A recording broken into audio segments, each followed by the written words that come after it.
Have you been slacking off lately? Huh? You can't even do the chores properly. I don't remember marrying someone like this. You don't have to say it like that.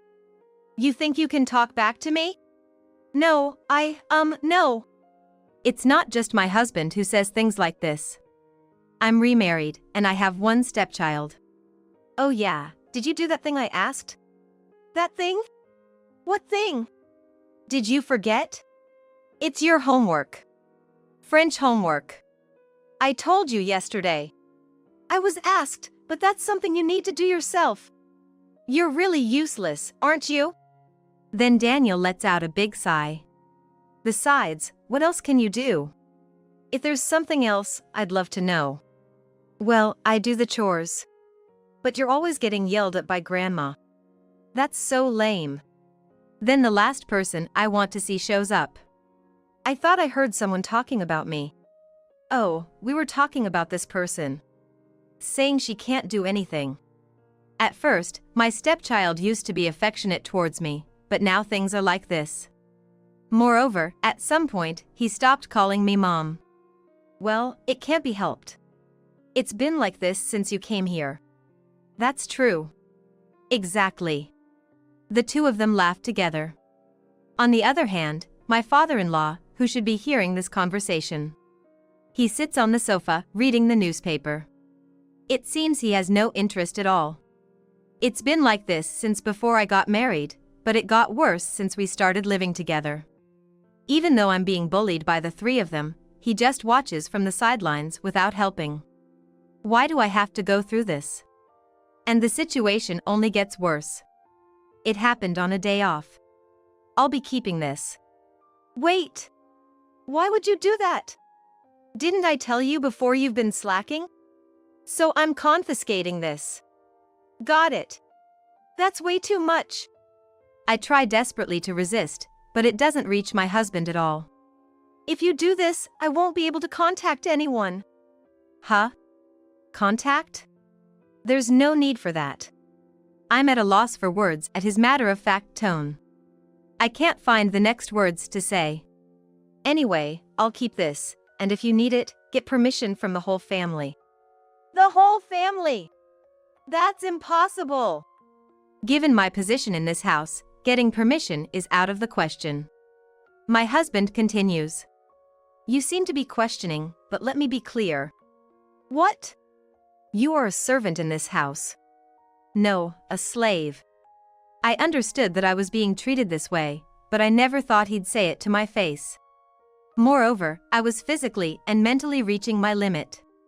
Until now, I kept silent to my parents not to worry them, but I was just about to contact them. Now I really can't escape. I have become completely enslaved, merely a machine that follows orders. Then something happens. My mother-in-law gets hit by a car running a red light while crossing the street and passes away. Mom died. What? Why? She was in an accident. Such a shame, Grandma. The rest of the family seems sad about my mother-in-law's fate, but not me. To my own surprise, my heart remained calm. Now the preparations for the funeral begin. As a result, I end up doing most of the preparations. My husband and the others do nothing but give orders. At that moment, I thought it was fine. The reason was, you did well. Tomorrow's the big day, so I'm counting on you. Yes. I know. Then the next day comes. Hey! Isn't it ready yet? I'm sorry. It's going to take a little longer, so you go ahead. Geez. You're really a drag. Let it go. Let's go. Right. We'll go ahead, but you walk there. The funeral home is a 30-minute walk away. Such a distance is no problem. After seeing off the husbands, I change out of my mourning clothes. I'm not going to a funeral, obviously. I retrieve my confiscated smartphone and leave my in-laws' house. After that, I told my parents everything and headed to my childhood home. It was that evening when the calls from my husband became countless. Hello? Where are you? I don't think I need to tell you. What? Just come back here. No way. You are a slave to our family. A slave doesn't talk back, he said, and hung up the phone. Well, even if he realizes now, it's too late. Besides, I left a parting gift at my in-laws. I'm curious to see what happens next. What kind of future awaits my husband now? Well, it's pretty obvious, I suppose. I am Mia, a 42-year-old ordinary housewife. Exactly 2 years ago, I remarried Ryan. Ryan has a 13-year-old stepson named Daniel, and at first, it was the three of us living together. My meeting with Ryan was through a mutual acquaintance. I have someone to introduce to Mia. An introduction? I just broke up. That's why. You haven't been feeling well lately. Well, I had just recently divorced a man I had been with for 10 years. The reason for the divorce was my infertility and my ex-husband's infidelity. Despite the infertility treatments, we couldn't have children, and his feelings for me faded. It didn't take long to proceed to divorce after that. One morning, I found the divorce papers on the table.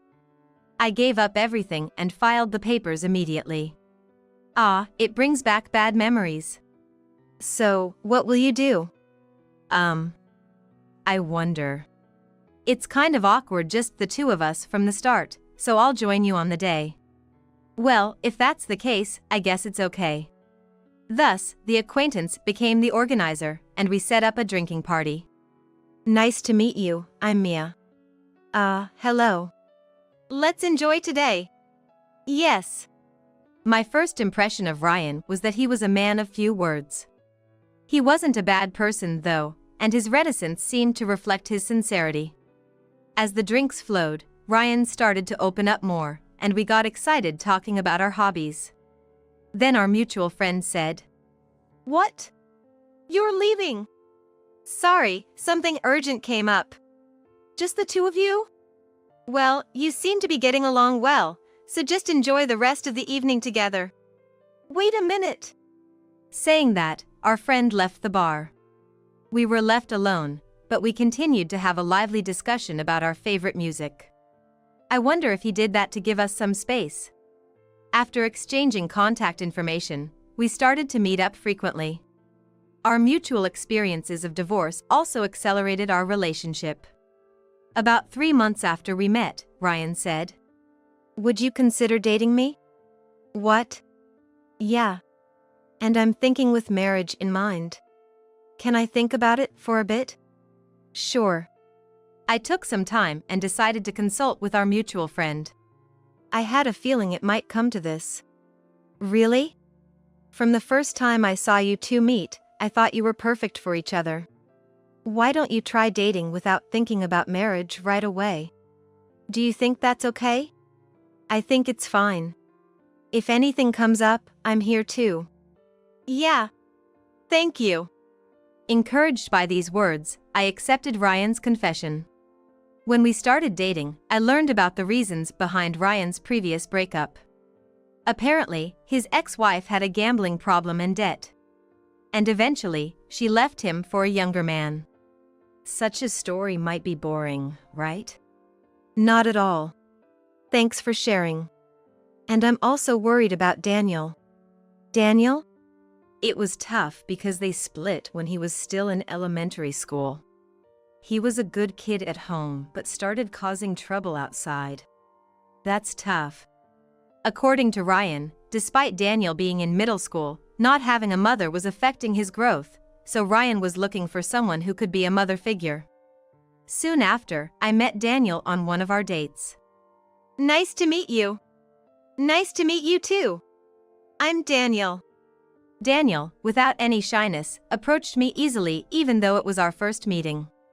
We quickly became friends, and the three of us started to meet more frequently. By the time we had been together for a year, I felt ready to become Daniel's mother. A few months later, Ryan officially proposed to me. "If you're okay with someone like me." "Thank you. I look forward to our future together." I then met with Ryan's parents, who welcomed me more warmly than I had expected. Of course, I was happy, but it was almost too nice for a first meeting. Mia is now going to be part of our family. Let's get along well. Yes, thank you. I was particularly concerned about the reaction of my mother-in-law. It was like she wasn't smiling with her eyes, as if she was ridiculing me deep down. Later, I would come to understand her intentions, but at that moment, I was more concerned about the upcoming married life. That wedding dress suits you well. Thank you. I never thought I'd wear one again. Yeah. We invited my parents to a modest wedding ceremony, and then life with Ryan and Daniel began. Our life as three was going smoothly. Daniel had grown fond of me, and there were no complaints. That was until about a year later. What? What do you mean by that? Just what I said. Mom wants to move in with us. I get that, but it seems she's been feeling unwell lately. Plus, Dad's getting on in years. I understood what Ryan was saying, but this topic had never come up before. Ryan's demands continued. So, Mia, I need you to take care of Mom. That's why I want you to become a full-time homemaker from now on. It was so much to take in all at once. So, please consider it. Ryan said just that and started to leave the living room. Wait a minute. What is it? I haven't agreed to anything yet. Are you saying you don't want to?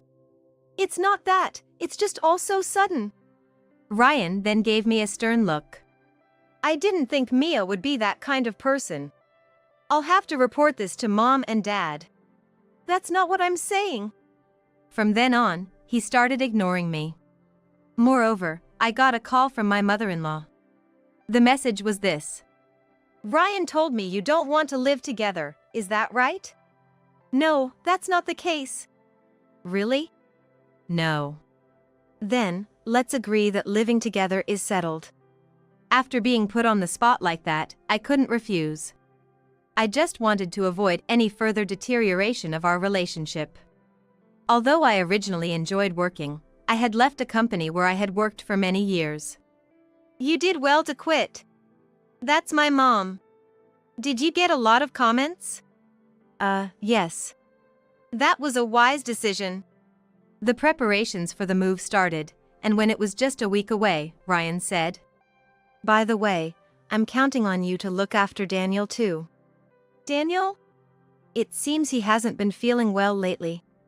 I hadn't noticed anything like what Ryan was suggesting. Rather, even Daniel, with whom I had previously had a good relationship, began to show defiant behavior. At first, I thought it might be just his rebellious phase, but it turned out to be different. He was clearly mocking me. Just like Dad said. What are you talking about? Don't you get it? I'll tell you then. It means you're failing as a mother. Why would you say that? I don't know. Dad and Grandma said it too. By now, I regretted agreeing to move in. As time passed, my mood became more depressed. This change slowly started to affect me. Hey! What is this? It's just dinner. You plan to feed something like this to a growing son? I've just been tired from the moving preparations lately. That's no excuse for ready meals. Daniel probably thinks so too. No, this is fine, isn't it? Hearing that, I thought Daniel understood me after all. However, because ready meals taste better. Oh, I see. That's your angle. They laughed together. There was no place for me in that moment. Why did I have to be subjected to such comments? It all started when Ryan brought up moving in together. By the way, Mia, you only graduated high school, right? Yeah, but... So, is it because you're not smart, or is it your parents' bad upbringing? I couldn't hold back at that comment. It was totally unrelated to my parents, and it seemed like it was just said to belittle me. My parents have nothing to do with this. Huh? Getting so worked up must have hit the nail on the head, huh? That's not what I'm saying. Daniel also stepped in. Dad, that's enough. It's embarrassing. Daniel, make sure you don't turn out like this. I definitely won't. Thus, living with my in-laws began. From the first day of living together, my mother-in-law was harsh with me. I had heard from Ryan that she was not feeling well, so I approached her, but she suddenly got angry. "Are you treating me like an old lady?" "No, that's not it. I heard from Ryan that you weren't feeling well." "What? That's not true." "Huh? I don't know who told you that, but I didn't think I had such a rude daughter-in-law." My mother-in-law sighed and went back to her room. I waited eagerly for Ryan to come home. I needed to confront him about what was happening. "I'm home. Welcome back. We need to talk." "Talk? I'm tired, you know. It's important." All right. I'll change and come right away." I waited in the living room, but Ryan never showed up. What is he doing? Finally, thinking something was wrong, I went to the bedroom, and there he was, lying in bed, snoring. I shook him to wake him up. "Why are you sleeping?" "Oh. Sorry. So what was it?" "We can just talk here." That's when I told him about what his mother had said to me. "Your mom said." "You said she wasn't feeling well, and I quit my job to take care of her." "Did I really say that?" "You must be kidding." How could I not be shocked by such a statement? "Are we done here?" "Is that all you have to say?" "Well, it's all in the past now, and there's no use worrying about it anymore. I'm counting on you moving forward." With that, he covered himself with the blanket and fell asleep. I wondered why I had come to my in-laws' house in the first place. There were other problems too. My father-in-law had his own quirks. Even when Ryan and my mother-in-law were harsh with me, he said nothing. I thought he was just maintaining a neutral stance, but that wasn't the case. He was simply averse to trouble and wanted to avoid conflict. This was evident as he barely responded when spoken to and usually ended conversations in just a few words. Despite hardly interacting with my father-in-law, my mother-in-law somehow blamed me. "Mia, are you flirting with Dad?" What a sudden accusation. Of course, I denied it immediately. "No, I'm not. Besides, he hardly even talks back when I speak to him." "That can't be true." "It's the truth." "Then let's ask him," she said, and went to call my father-in-law. He entered the living room with a reluctant face. "So, you've been ignoring Mia?"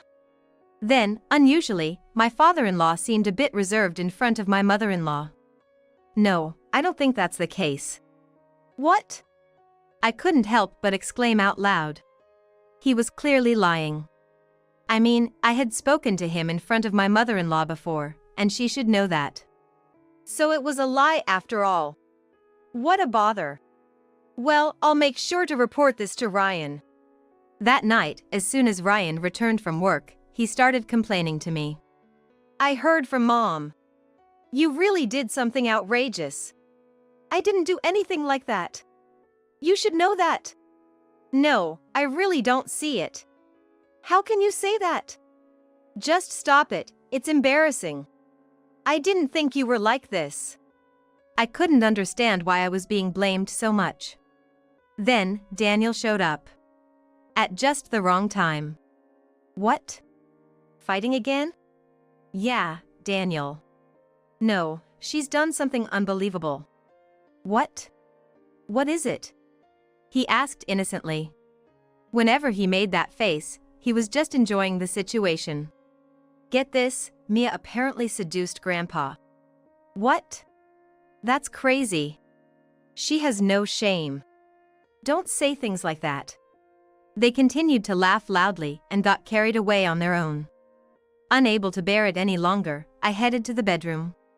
There were hardly any places in this house where I could be alone. My way of relieving stress was to blast music when no one else was home. It helped me maintain a little peace of mind. But my calmness quickly shattered. "Is dinner ready?" "It will be ready soon, just wait a little longer." "Hurry up, please." Yes. My mother-in-law was particular about the meals I made. The in-laws preferred lightly seasoned dishes, while Ryan and Daniel liked richer foods. This made daily menu planning difficult. Unaware of my feelings, my mother-in-law expressed her dissatisfaction. "I can't eat something this bad. Are you trying to annoy me? I wouldn't do that. Besides, you prefer light flavors." Then she sought Ryan's help. "Ryan, say something to her.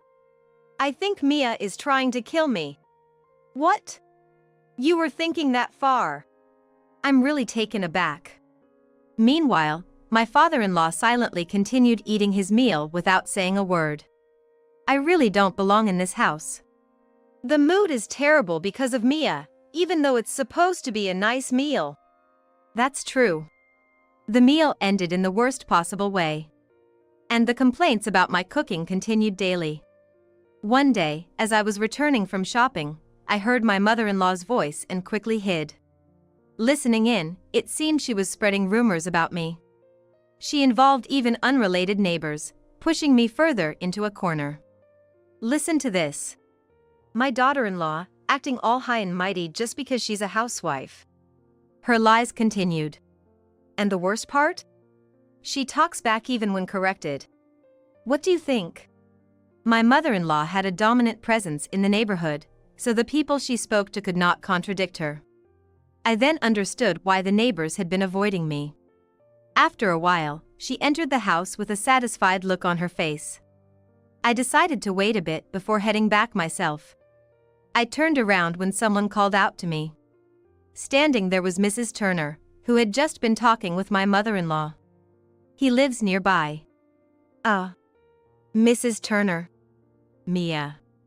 Did you happen to hear that conversation just now? Yes. I answered honestly. Mrs. Turner was the first person who spoke to me when I moved into my in-laws' house.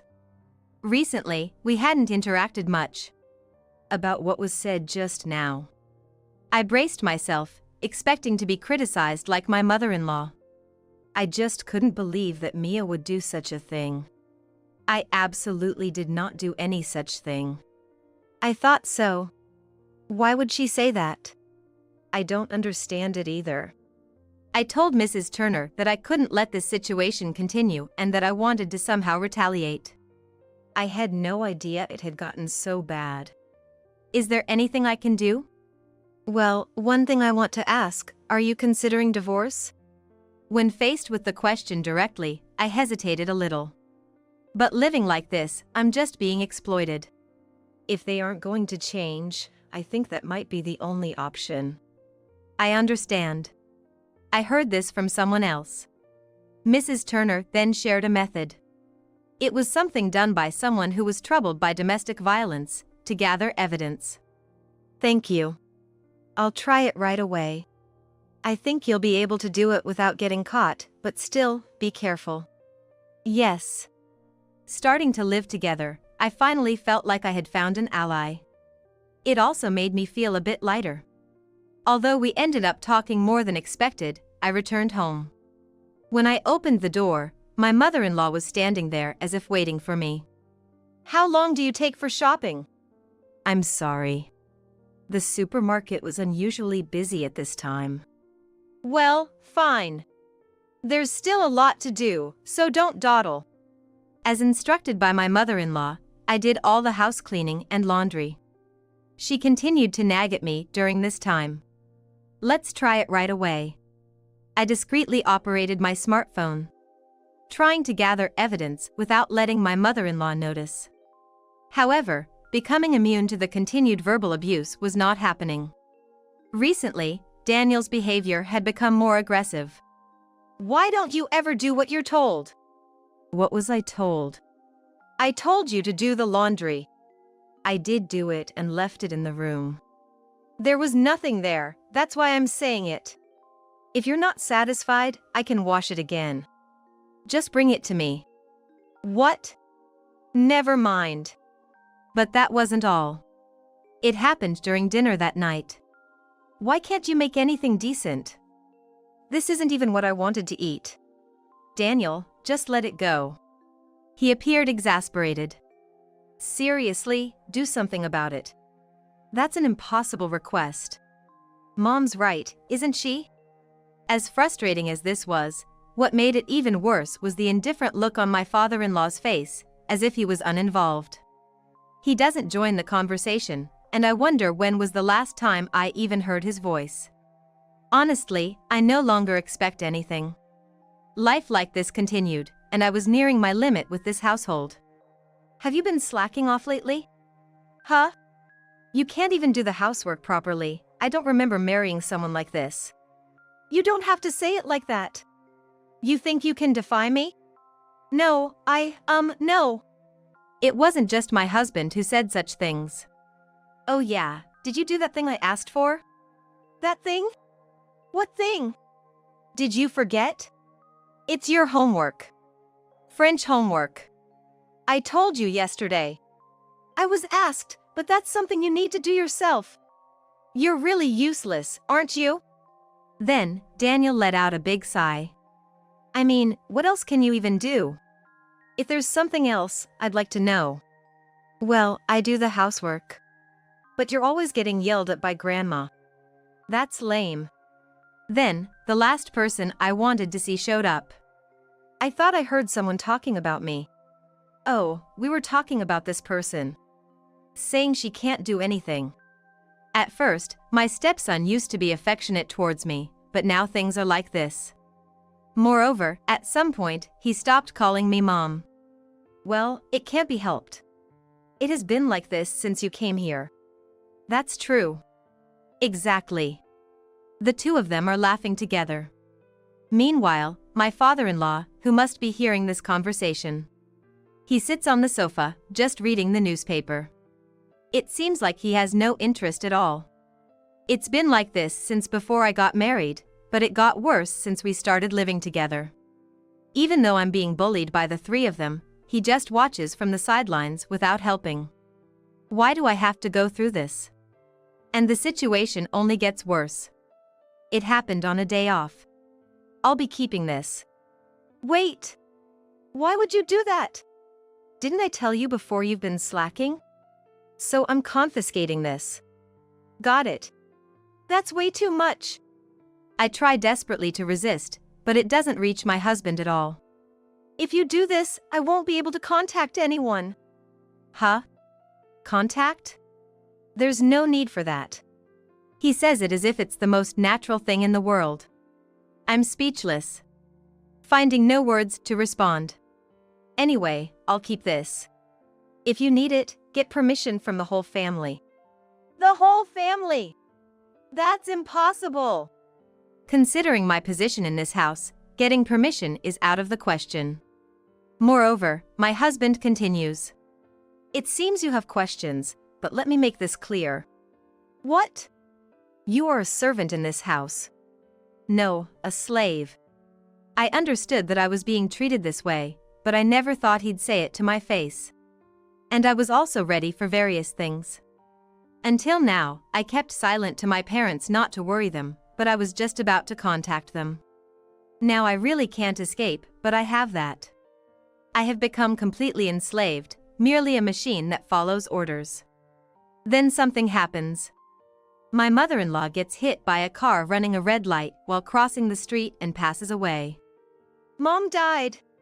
My father-in-law, more upset than I've ever seen him. What? Why? She was in an accident. Such a shame, Grandma. While the rest of the family is engulfed in shock and sadness over the mother-in-law's sudden passing, I feel nothing.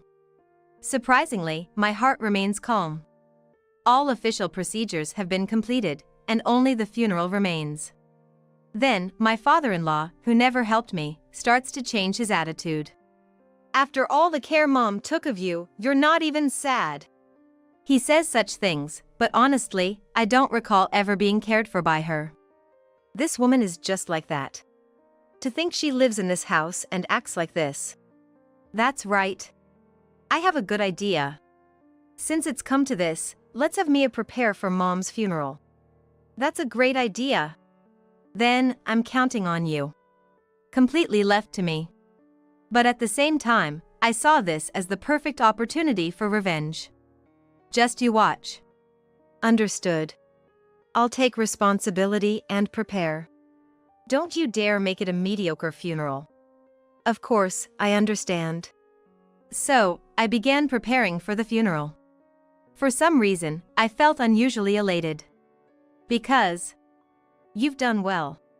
Tomorrow is the big day, so I'm counting on you. Yes, I understand. The next day arrives. Hey! Isn't the preparation done yet? Sorry, it looks like it will take a bit more time. Go ahead without me. Seriously? You're such a drag. Enough already. Let's go ahead.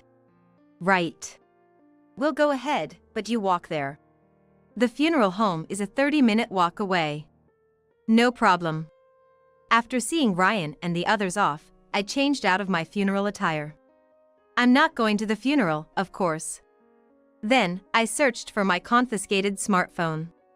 I had an idea of where it might be. Ryan always hides important things in a small box under the bed. He probably thought I wouldn't notice, but who does he think cleans every corner of this house? I retrieved my smartphone and left my in-laws' home. Afterward, I explained everything to my parents and headed to my parents' home. Is that really true? Of course. I have proof. I can't believe it has come to this. Don't worry. I won't let it end like this. Then, that evening, I received countless calls from Ryan. Hello? Where are you? I don't think I need to tell you. What? Just come here now. No way. You are a slave to this household. Slaves don't talk back. Annoyed, I hung up the phone. Well, even if he's realized something now, it's too late. Plus, I left a parting gift at the in-laws. I wonder what will happen next. What future awaits my husband and his family now? Well, it's not hard to guess. Then, while I was enjoying time with my real family, Ryan called again. Again? I answered the phone exasperatedly. Why didn't you come to the funeral? Because I'm just a slave, right? It would have been disrespectful to your mother if I had gone.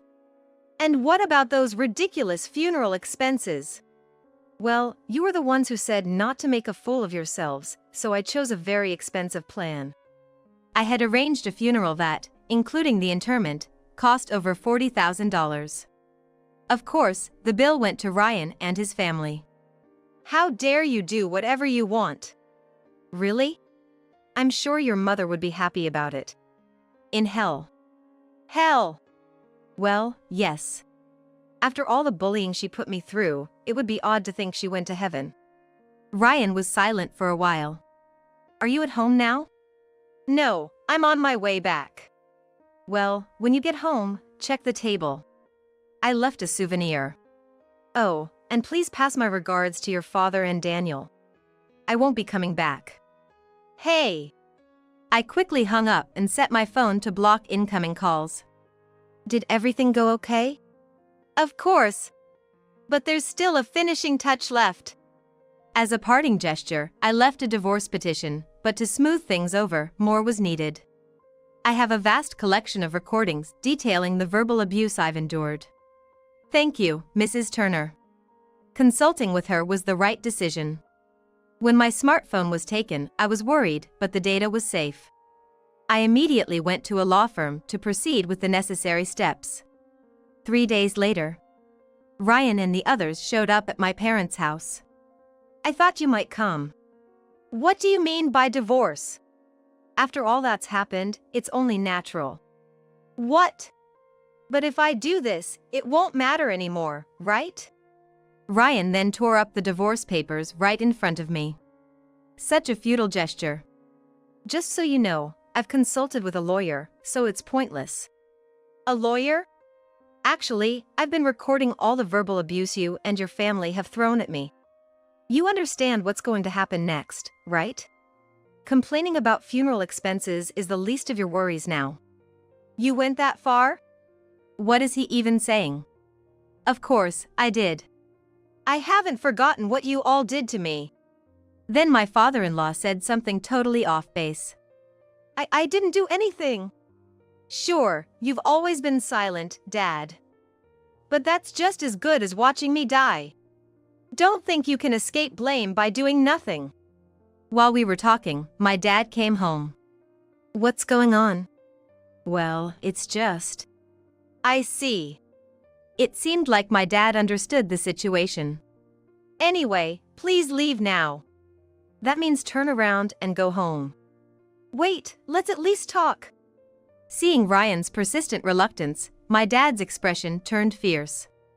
I'll say it one more time. Leave now.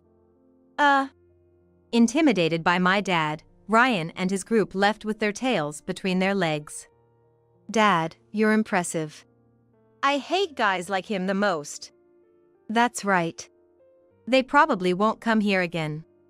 Even if they do, I'll have my dad send them away again.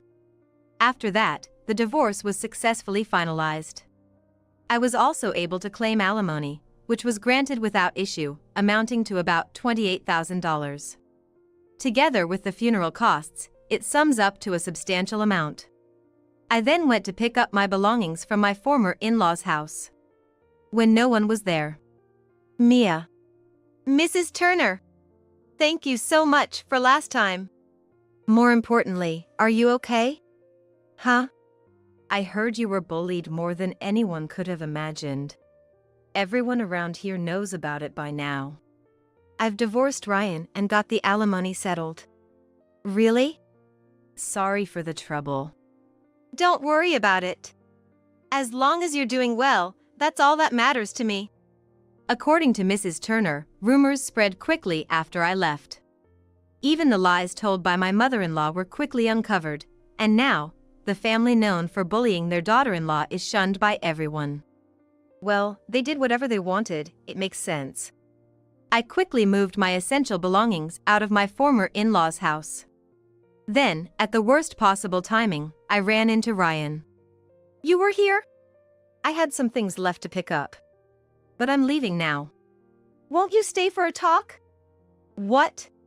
Stop joking. Talking with someone as disliked as you would lower my own reputation. Where did you hear that? Who knows? I waved my hand dismissively and left the scene. I later heard from Mrs. Turner that Ryan still lives in that house. All the while, being pointed at from behind. As for me, I'm happily living with my parents. Free from all the stress, contemplating what life holds for me next.